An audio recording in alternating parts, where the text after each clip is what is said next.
Bonjour Francis. Bonjour Sébastien. Aujourd'hui, notre objectif, c'est de parler du déluge, un texte biblique, Genèse 6 à 9, mais en même temps, de le comparer avec des récits mésopotamiens, entre autres l'Atrahasis. Mais je dois te dire dès le départ que moi, je suis bibliste, exégète, j'aime beaucoup la Bible, et il y a quelque chose d'unique dans les récits bibliques, puis en particulier dans ce récit du déluge, c'est quelque chose que moi, en tout cas, je trouve c'est unique. D'ailleurs, c'est pas pour rien qu'on lit ce texte-là encore aujourd'hui. Tout le monde a une Bible chez eux ici. C'est ça. Pour moi, ça reste un texte qui est premier. Puis on peut regarder les autres pour essayer de mieux le comprendre peut-être. Mais qu'est-ce que tu veux dire par unique, Bon, Sébastien, exactement? Ben écoute, c'est original. Il n'y a pas d'autres récits du déluge comme celui-là, dans le fond, non? Ben en fait, oui, un peu.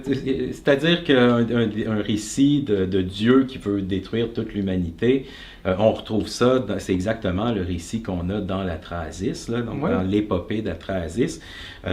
Si je peux citer là, un petit passage, on dit « Maintenant, il faut en finir une fois pour toutes et envoyer sur les hommes le déluge afin qu'il n'en reste pas un. » Donc, c'est la même chose qu'on a dans le texte biblique. OK, mais donc, ouais, une destruction, mais pas un. Il y a quand même une personne et sa famille qui survit avec l'arche de Noé. Il y a Noé et sa famille. Alors, lui, il survit.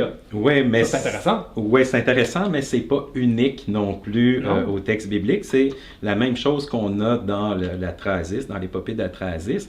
On nous dit donc ce personnage-là, il y a un dieu comme qui vient l'avertir, donc du déluge qui s'en vient. On lui dit, le texte dit, Enki, en songe, prévint Atrahasis, le super sage, un homme de bien, qui avait toujours mérité sa confiance. Donc, il y a quelqu'un qui survit, qui est averti, et c'est quelqu'un de bien, comme Noé, est vu comme un juste dans Ok. l'Ancien Testament. C'est bon, mais dans la Bible, par contre, les instructions que Dieu il donne à Noé sont super précises. Là. Il va dans le détail. Genèse 6, verset 14 à 16. Fais-toi une arche de bois résineux. Tu feras l'arche avec des cases. Tu enduiras de bitume. Cette arche, tu la feras longue de 300 coudées, large de 5 et haute de 50. Tu feras l'arche, un toit à pignon, puis bon, ça continue comme ça. Là. C'est très précis comme indication quand même. Oui, effectivement, c'est intéressant aussi de voir que des précisions comme ça, on en a aussi dans l'épopée d'Atrahasis. Le dieu Enki, donc après l'avoir averti, lui dit à Atrahasis, jette à bas ta maison, détourne-toi de tes biens pour te sauver la vie, construis un grand bateau. Et selon l'épure que j'ai tracée sur le sol, cette embarcation aura forme équilatérale de 60 mètres de côté. Le bateau sera clos et toituré solidement, que son calfeutrage soit épais et résistant.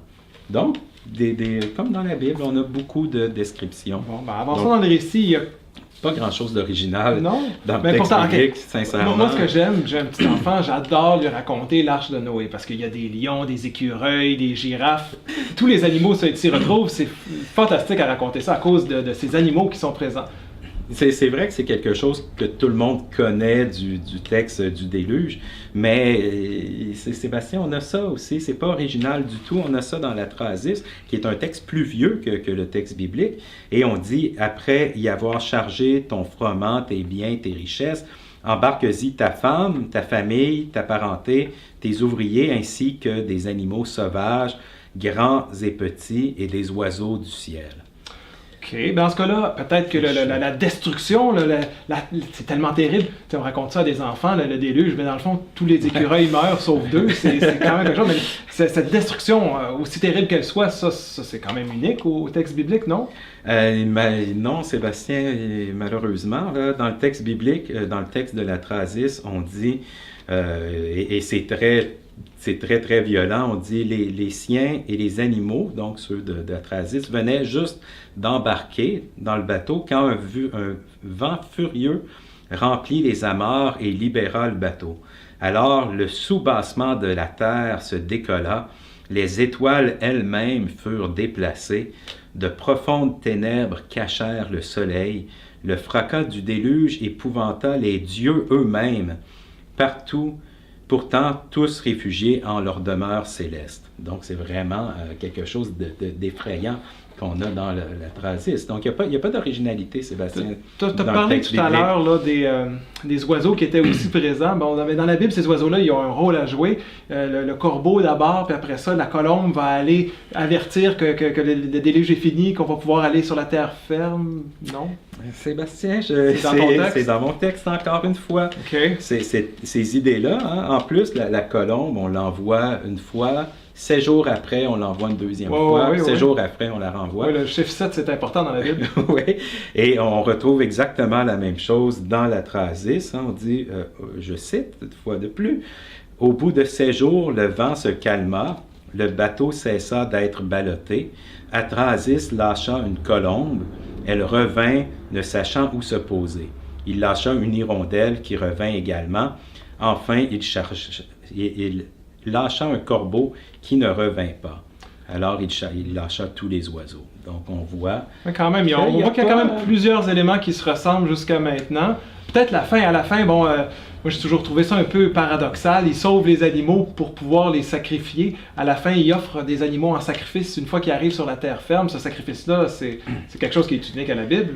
Non, Sébastien, c'est vraiment tout, c'est toutes des choses qu'on retrouve dans la Trasis.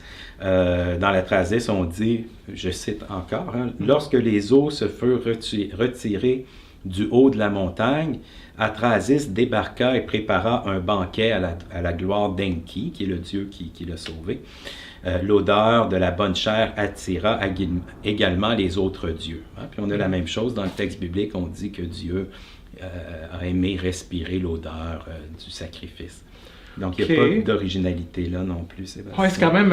je comprends ce que tu veux dire. Quand on a découvert ces textes-là, ça a dû être assez choquant pour ceux qui les lisent pour la première fois de voir cette ressemblance-là. Il y a des choses qui se ressemblent, mais peut-être une dernière chose. Noé, lui, il est quand même impressionnant par son âge. Il a 600 ans quand arrive le déluge, puis il finit par mourir à l'âge noble de 950 ans. Ben, écoute, si je me rendais jusque-là, je serais assez heureux, là, j'avoue. Oui. Mais en fait, c'est impressionnant, mais c'est rien comparativement à Trasis. Lui, on dit qu'à cette époque-là, les humains pouvaient vivre jusqu'à 25 000 ans. Donc, 950, c'est quand même pas pire, mais 25 000 ans, bon. On voit que ce texte-là est pas mal meilleur que celui que Sébastien a. OK, j'avoue, on a établi qu'il y a plusieurs correspondances. On va s'en reparler dans une autre vidéo. On va essayer d'aller un petit peu plus dans le détail pour voir qu'est-ce que ça veut dire tout ça. Bon, si tu veux, ça me dérange pas.